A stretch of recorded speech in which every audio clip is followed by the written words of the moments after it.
પોરબંદરના extreme martial arts and fitness એકેડેમીના યોગના વિદ્યાર્થીઓનું રાજ્ય કક્ષાએ શ્રેષ્ઠ પ્રદર્શન રહ્યું છે.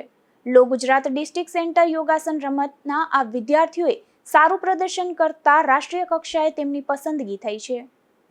તાજેતરમાં વડોદરા ખાતે સ્ટેટ યોગાસન ચેમ્પિયનશિપનું આયોજન થયું હતું.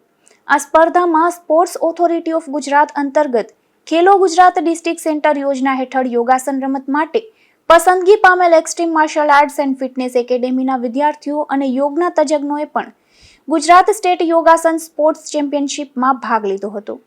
આ સ્પર્ધામાં શાનવાઝ દાઉદભાઈ રાજાએ ઉત્કૃષ્ટ પ્રદર્શન કરી પ્રથમ સ્થાન પ્રાપ્ત કરીને ગૌરવ મેળવ્યું હતું.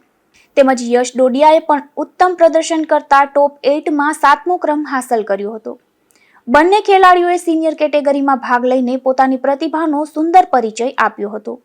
તે ઉપરાંત અંડર 14 કેટેગરીમાં અર્ણવ કનોજિયા, હેતાંશ સુરાણી અને કેવલ બામણિયાએ ઉત્સાહપૂર્વક ભાગ લઈને સરાહનીય પ્રદર્શન કર્યું હતું. તો બહેનોની સ્પર્ધામાં અંડર 10 કેટેગરીમાં ધ્રુવીબા જાડેજા, પ્રાંશી મૌલિયા અને જીયા પાંજરીએ ભાગ લીધો હતો. તેમજ અંડર 14 કેટેગરીમાં દ્રિગા ભાદરેચા અને રિયા યાદવે ભાગ લીધો હતો. તેમજ સિનિયર કેટેગરીમાં અંજલિબેન ગંધ્રોકિયાએ પણ ભાગ લઈને પોતાની હાજરી નોંધાવી હતી. પોરબંદરની ખૂબ જ જાણીતી એક્સ્ટ્રીમ ફિટનેસ કેર અંતર્ગત extreme martial arts and fitness academy સંસ્થાના વિદ્યાર્થીઓ અને તજજ્ઞોએ પોરબંદર જિલ્લાનું નામ રોશન કર્યું છે.